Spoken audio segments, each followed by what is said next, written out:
Ayan, yung may ganyan-ganyan, ibig sabihin, playing. Hello!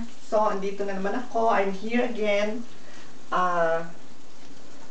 Noodles is fertig or finished. Tapos na ang ating spaghetti noodles. Ayan. Ngayon, kukunin natin yung noodles. Sa Pilipinas, sa mga Pinoy, mahilig sa noodles na overcook, malambot, at malabsa. Kami dito sa Germany, gusto namin mga not overcook, yung tamang-tama lang na malutong-lutong siya at matigas-tigas. Ngayon, ilalagay natin ang ating spaghetti noodles dito, sa kitchen, sa sieve, sa salaan. Yan. Dahan-dahan. Very hot. So, ayan. Yung iba, sinashock pa siya ng cold water, pero ako hindi ko ginagawa yun kasi ayokong malamig na noodles, baka lumamig siya. So, ayan ang ating noodles.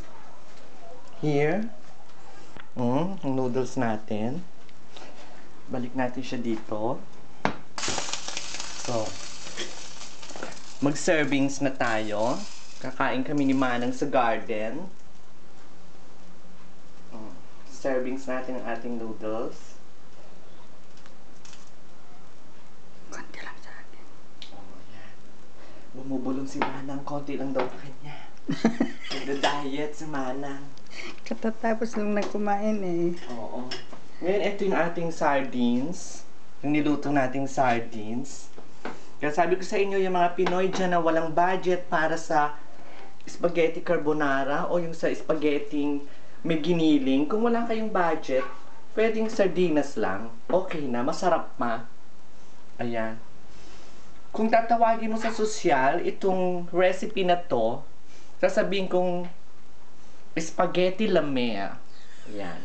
Parang spaghetti ng dagat. Ayan. Pero dahil sa mega sardines ang ginamit ko, ang tawag ko sa kanya, mega spaghetti.